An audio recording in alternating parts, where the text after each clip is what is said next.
भगवान शिव के लिंग एवं साकार विग्रह की पूजा के रहस्य तथा महत्व का वर्णन। सूत जी कहते हैं, शौनक, जो श्रवण, कीर्तन और मनन इन तीनों साधनों के अनुष्ठान में समर्थ न हो, वह भगवान शंकर के लिंग एवं मूर्ति की स्थापना करके नित्य उसकी पूजा करे तो संसार सागर से पार हो सकता है। वंचना अथवा छल न करते हुए अपनी शक्ति के अनुसार धनराशि ले जाए और उसे शिवलिंग अथवा शिव मूर्ति की सेवा के लिए अर्पित कर दे। साथ ही निरंतर उस लिंग एवं मूर्ति की पूजा भी करे। उसके लिए भक्ति भाव से मंडप, गोपुर, तीर्थ, मठ एवं क्षेत्र की स्थापना करे तथा उत्सव रचाए। वस्त्र, गंध, पुष्प, धूप, दीप तथा पुआ और शाक आदि व्यंजनों से युक्त भांति भांति के भक्ष्य भोजन अन्न नैवेद्य के रूप में समर्पित करे। छत्र, ध्वजा, व्यंजन, चामर तथा अन्य अंगों सहित राजोपचार की भांति सब सामान भगवान शिव के लिंग एवं मूर्ति को चढ़ाए। प्रदक्षिणा, नमस्कार तथा यथाशक्ति जप करे। आवाहन से लेकर विसर्जन तक सारा कार्य प्रतिदिन भक्ति भाव से संपन्न करे। इस प्रकार शिवलिंग अथवा शिव मूर्ति में भगवान शंकर की पूजा करने वाला पुरुष श्रवणादि साधनों का अनुष्ठान न करे तो भी भगवान शिव की प्रसन्नता से सिद्धि प्राप्त कर लेता है। पहले के बहुत से महात्मा पुरुष लिंग तथा शिव मूर्ति की पूजा करने मात्र से भव बंधन से मुक्त हो चुके हैं। ऋषियों ने पूछा, मूर्ति में ही सर्वत्र देवताओं की पूजा होती है, लिंग में नहीं, परंतु भगवान शिव की पूजा सब जगह मूर्ति में और लिंग में भी क्यों की जाती है? सूत जी ने कहा, मुनीश्वरों, तुम्हारा यह प्रश्न तो बड़ा ही पवित्र और अत्यंत अद्भुत है। इस विषय में महादेव जी ही वक्ता हो सकते हैं। दूसरा कोई पुरुष कभी और कहीं भी इसका प्रतिपादन नहीं कर सकता। इस प्रश्न के समाधान के लिए भगवान शिव ने जो कुछ कहा है और उसे मैंने गुरु जी के मुख से जिस प्रकार सुना है उसी तरह क्रमशः वर्णन करूँगा। एकमात्र भगवान शिव ही ब्रह्म स्वरूप होने के कारण निष्कल अर्थात निराकार कहे गए हैं। रूपवान होने के कारण उन्हें सकल भी कहा गया है, इसलिए वे सकल और निष्कल दोनों हैं। शिव के निष्कल निराकार होने के कारण ही उनकी पूजा का आधारभूत लिंग भी निराकार ही प्राप्त हुआ है, अर्थात शिवलिंग शिव के निराकार रूप का प्रतीक है। इसी तरह शिव के सकल या साकार होने के कारण उनकी पूजा का आधारभूत विग्रह साकार प्राप्त होता है, अर्थात शिव का साकार विग्रह उनके साकार स्वरूप का प्रतीक होता है। सकल और अकल समस्त अंग आकार सहित साकार और अंग आकार से सर्वथा रहित निराकार रूप होने से ही वे ब्रह्म शब्द से कहे जाने वाले परमात्मा हैं। यही कारण है कि सब लोग लिंग अर्थात निराकार और मूर्ति अर्थात साकार दोनों में ही सदा भगवान शिव की पूजा करते हैं। शिव से भिन्न जो दूसरे देवता हैं वे साक्षात ब्रह्म नहीं हैं, इसलिए कहीं भी उनके लिए निराकार लिंग नहीं उपलब्ध होता। पूर्व काल में बुद्धिमान ब्रह्मपुत्र सनत कुमार मुनि ने मंदराचल पर नंदिकेश्वर से इसी प्रकार का प्रश्न किया था। सनत कुमार बोले, भगवान शिव से भिन्न जो देवता हैं उन सबकी पूजा के लिए सर्वत्र प्रायः वेर अर्थात मूर्ति मात्र ही अधिक संख्या में देखा या सुना जाता है। केवल भगवान शिव की ही पूजा लिंग और वेर दोनों का उपयोग देखने में आता है। अतः कल्याणमय नंदिकेश्वर, इस विषय में जो तत्व की बात हो उसे मुझे इस प्रकार बताइए जिससे अच्छी तरह समझ में आ जाए। नंदिकेश्वर ने कहा, निष्पाप ब्रह्म कुमार, आपके इस प्रश्न का हम जैसे लोगों के द्वारा कोई उत्तर नहीं दिया जा सकता, क्योंकि यह गोपनीय विषय है और लिंग साक्षात ब्रह्म का प्रतीक है। तथापि आप शिव भक्त हैं, इसलिए इस विषय में भगवान शिव ने जो कुछ बताया है उसे ही आपके समक्ष कहता हूँ। भगवान शिव ब्रह्म स्वरूप और निष्कल निराकार हैं, इसलिए उन्हीं की पूजा में निष्कल लिंग का उपयोग होता है। संपूर्ण वेदों का यही मत है। सनत कुमार बोले, महाभाग योगेंद्र, आपने भगवान शिव तथा दूसरे देवताओं के पूजन में लिंग और वेर के प्रचार का जो रहस्य विभाग पूर्वक बताया है वह यथार्थ है। इसलिए लिंग और वेर की आदि उत्पत्ति का जो उत्तम वृतांत है उसी को मैं इस समय सुनना चाहता हूँ। लिंग के प्राकट्य का रहस्य सूचित करने वाला प्रसंग मुझे सुनाइए। इसके उत्तर में नंदिकेश्वर ने भगवान महादेव के निष्कल स्वरूप लिंग के आविर्भाव का प्रसंग सुनाना आरंभ किया। उन्होंने ब्रह्मा तथा विष्णु के विवाद, देवताओं की व्याकुलता एवं चिंता, देवताओं का दिव्य कैलाश शिखर पर गमन, उनके द्वारा चंद्रशेखर महादेव का स्तवन, देवताओं से प्रेरित हुए महादेव जी का ब्रह्मा और विष्णु के विवाद स्थल में आगमन तथा दोनों के बीच में निष्कल आदि अंतररहित भीषण अग्नि स्तंभ के रूप में उनका आविर्भाव आदि प्रसंगों की कथा कही। तदनंतर श्री ब्रह्मा और विष्णु दोनों के द्वारा उस ज्योतिर्मय स्तंभ की ऊंचाई और गहराई का था लेने का चेष्टा एवं केतकी पुष्प के शाप वरदान आदि के प्रसंग भी सुनाए। महेश्वर का ब्रह्मा और विष्णु को अपने निष्कल और सकल स्वरूप का परिचय देते हुए लिंग पूजन का महत्व बताना। नंदिकेश्वर कहते हैं, तदनंतर वे दोनों ब्रह्मा और विष्णु भगवान शंकर को प्रणाम करके दोनों हाथ जोड़े उनके दाएं और बाएं भाग में चुपचाप खड़े हो गए। फिर उन्होंने वहां साक्षात प्रकट पूजनीय महादेव जी को श्रेष्ठ आसन पर स्थापित करके पवित्र पुरुष वस्तुओं द्वारा उनका पूजन किया। दीर्घकाल तक अविकृत भाव से सुस्थिर रहने वाली वस्तुओं को पुरुष वस्तु कहते हैं और अल्पकाल तक ही टिकने वाली क्षणभंगुर वस्तुएं प्राकृत वस्तु कहलाती हैं। इस तरह वस्तु के ये दो भेद जानने चाहिए। किन पुरुष वस्तुओं से उन्होंने भगवान शिव का पूजन किया यह बताया जाता है।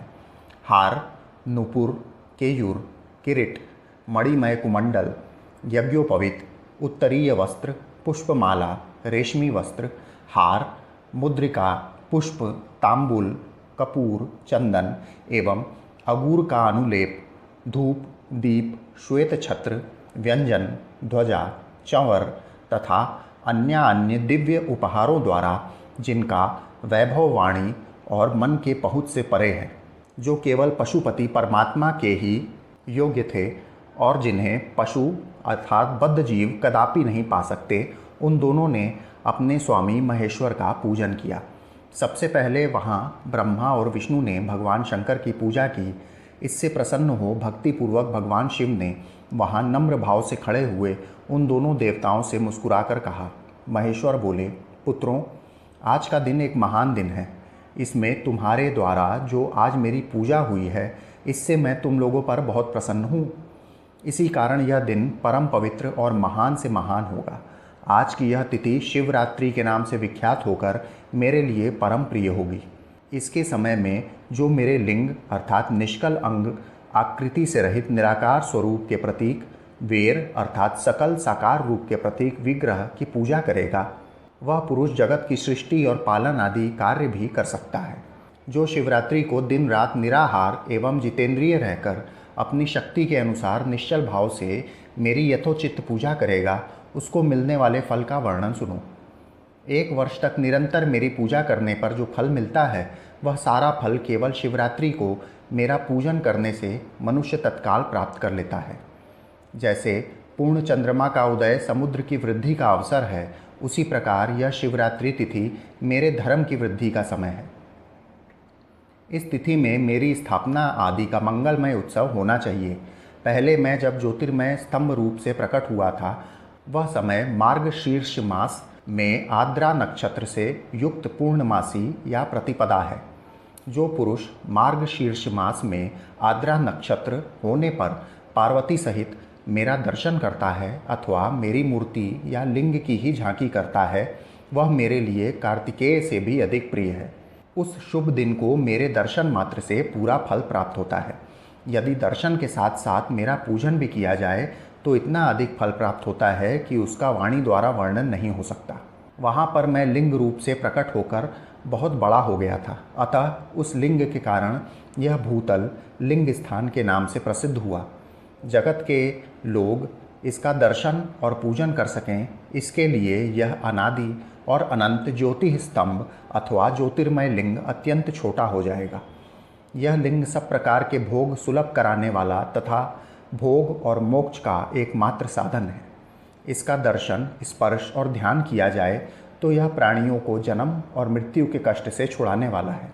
अग्नि के पहाड़ जैसा जो यह शिवलिंग यहाँ प्रकट हुआ है, इसके कारण यह स्थान अरुणाचल नाम से प्रसिद्ध होगा। यहाँ अनेक प्रकार के बड़े बड़े तीर्थ प्रकट होंगे। इस स्थान में निवास करने या मरने से जीवों का मोक्ष तक हो जाएगा।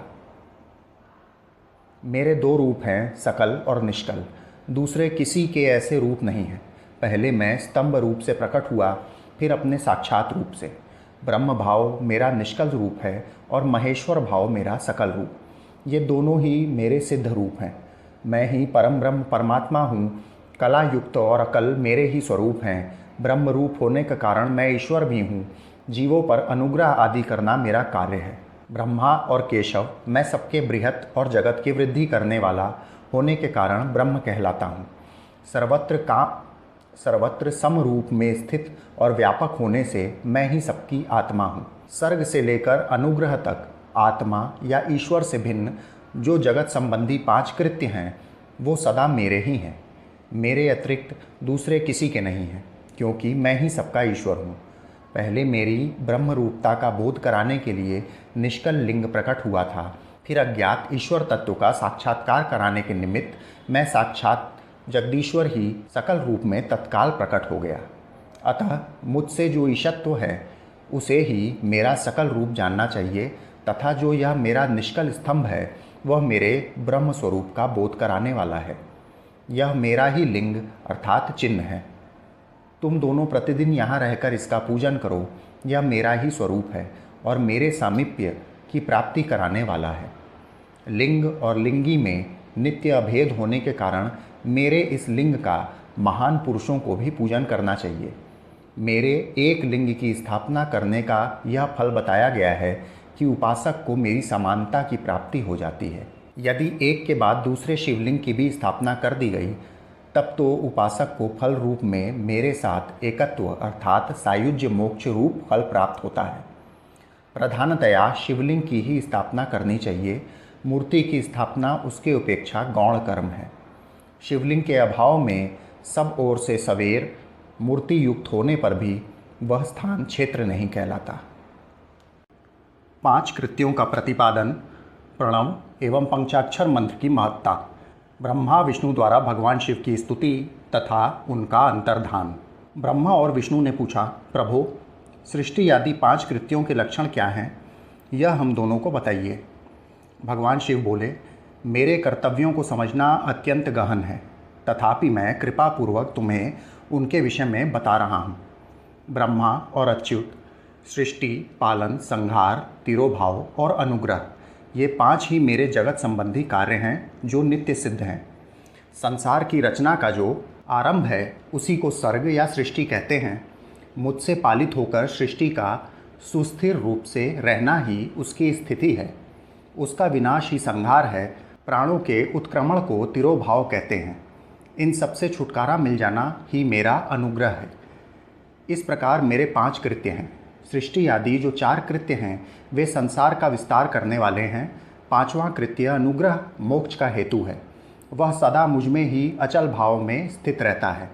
मेरे भक्तजन इन 5 कृत्यों को 5 भूतों में देखते हैं। सृष्टि भूतल में, स्थिति जल में, संहार अग्नि में, तिरोभाव वायु में और अनुग्रह आकाश में स्थित है। पृथ्वी से सबकी सृष्टि होती है।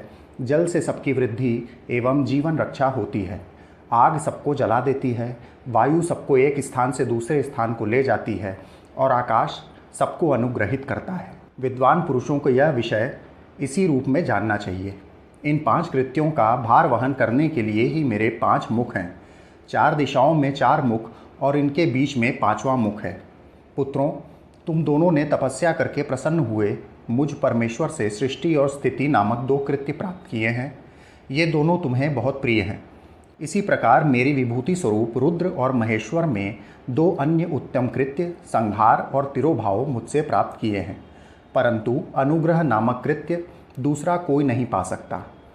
रुद्र और महेश्वर अपने कर्म को भूले नहीं हैं, इसलिए मैंने उनके लिए अपनी समानता प्रदान की है।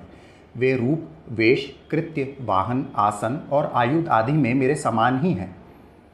मैंने पूर्व काल में अपने स्वरूप भूत मंत्र का उपदेश किया है जो ओंकार के रूप में प्रसिद्ध है। वह महामंगलकारी मंत्र है। सबसे पहले मेरे मुख से ओंकार अर्थात ओम प्रकट हुआ, जो मेरे स्वरूप का बोध कराने वाला है। ओंकार वाचक है और मैं वाच्य हूँ। यह मंत्र मेरा ही स्वरूप है। प्रतिदिन ओंकार का निरंतर स्मरण करने से मेरा ही सदा स्मरण होता है। मेरे उत्तरवर्ती मुख से अकार, पश्चिम मुख से ऊकार, दक्षिण मुख से मकार, पूर्ववर्ती मुख से बिंदु तथा मध्यवर्ती मुख से नाद का प्राकट्य हुआ। इस प्रकार 5 अवयवों से युक्त ओंकार का विस्तार हुआ है। इन सभी अवयवों से एकीभूत होकर वह प्रणव ओम नामक एक अक्षर हो गया। यह नाम रूपात्मक सारा जगत, वेद उत्पन्न स्त्री पुरुष वर्ग रूप दोनों कुल इस प्रणव मंत्र से व्याप्त हैं। यह मंत्र शिव और शक्ति दोनों का बोधक है। इसी से पंचाक्षर मंत्र की उत्पत्ति हुई है, जो मेरे सकल रूप का बोधक है। वह आकारादि क्रम से मकारादि क्रम से क्रमशः प्रकाश में आया है। ओम नमः शिवाय यह पंचाक्षर मंत्र है। इस पंचाक्षर मंत्र में मात्र का वर्ण प्रकट हुए हैं, जो 5 भेद वाले हैं। उसी से शिरो मंत्र सहित त्रिपदा गायत्री का प्राकट्य हुआ है। उस गायत्री से संपूर्ण वेद प्रकट हुए हैं और उन वेदों से करोड़ों मंत्र निकले हैं। उन मंत्रों से भिन्न भिन्न कार्यों की सिद्धि होती है, परंतु इस प्रणव एवं पंचाक्षर से संपूर्ण मनोरथों की सिद्धि होती है। इस मंत्र समुदाय से भोग और मोक्ष दोनों सिद्ध होते हैं। मेरे सकल स्वरूप से संबंध रखने वाले सभी मंत्रराज साक्षात भोग प्रदान करने वाले और शुभकारक मोक्षप्रद हैं। नंदिकेश्वर कहते हैं, तदनंतर जगदम्बा पार्वती के साथ बैठे हुए गुरुवर महादेव जी ने उत्तराभिमुख बैठे हुए ब्रह्मा और विष्णु को पर्दा करने वाले वस्त्र से आच्छादित करके उनके मस्तक पर अपना कर कमल रखकर धीरे धीरे उच्चारण करके उन्हें उत्तम मंत्र का उपदेश किया। मंत्र तंत्र में बताई हुई विधि के पालन पूर्वक 3 बार मंत्र का उच्चारण करके भगवान शिव ने उन दोनों शिष्यों को मंत्र की दीक्षा दी। फिर उन शिष्यों ने गुरु दक्षिणा के रूप में अपने आप को ही समर्पित कर दिया और दोनों हाथ जोड़कर उनके समीप खड़े हो उन देवेश्वर जगत गुरु का स्तवन किया। ब्रह्मा और विष्णु बोले, प्रभो आप निष्कल स्वरूप हैं, आपको नमस्कार है। आप निष्कल तेज से प्रकाशित होते हैं, आपको नमस्कार है। आप सबके स्वामी हैं, आपको नमस्कार है। आप सर्वात्मा को नमस्कार है, अथवा सकल स्वरूप आप महेश्वर को नमस्कार है। आप प्रणव के वाच्यार्थ हैं, आपको नमस्कार है। आप प्रणव लिंग वाले हैं, आपको नमस्कार है। सृष्टि, पालन, संहार, तिरोभाव और अनुग्रह करने वाले आपको नमस्कार है। आपके 5 मुख हैं, आप परमेश्वर को नमस्कार है। पंच ब्रह्म स्वरूप 5 कृत्य वाले आपको नमस्कार है। आप सबके आत्मा हैं, ब्रह्म हैं। आपके गुण और शक्तियाँ अनंत हैं, आपको नमस्कार है। आपके सकल और निष्कल 2 रूप हैं, आप सद्गुरु एवं शंभु हैं, आपको नमस्कार है। इन पद्यों द्वारा अपने गुरु महेश्वर की स्तुति करके ब्रह्मा और विष्णु ने उनके चरणों में प्रणाम किया। महेश्वर बोले, आर्द्रा नक्षत्र से युक्त चतुर्दशी को प्रणव का जप किया जाए तो वह अक्षय फल देने वाला होता है। सूर्य की संक्रांति से युक्त महा आर्द्रा नक्षत्र में एक बार किया हुआ प्रणव जप कोटि गुने जप का फल देता है। मृगशीरा नक्षत्र का अंतिम भाग तथा पुनर्वसु का आदि भाग पूजा, होम और तर्पण आदि के लिए सदा आर्द्रा के समान ही होता है। यह जानना चाहिए। मेरा या मेरे लिंग का दर्शन प्रभात काल में ही, प्रातः और संगव मध्याह्न के पूर्व काल में करना चाहिए। मेरे दर्शन पूजन के लिए चतुर्दशी तिथि निशित व्यापिनी अथवा प्रदोष व्यापिनी लेनी चाहिए, क्योंकि परवर्तनी तिथि से संयुक्त चतुर्दशी की ही प्रशंसा की जाती है। पूजा करने वालों के लिए मेरी मूर्ति तथा लिंग दोनों समान हैं, फिर भी मूर्ति की अपेक्षा लिंग का स्थान ऊंचा है।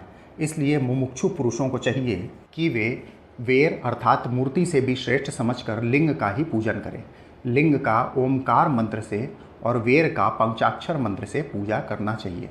शिवलिंग की स्वयं ही स्थापना करके अथवा दूसरों से भी स्थापना करवाकर उत्तम द्रव्यमय उपचारों से पूजा करनी चाहिए। इससे मेरा पद सुलभ हो जाता है। इस प्रकार उन दोनों शिष्यों को उपदेश देकर भगवान शिव वहीं अंतर्धान हो गए।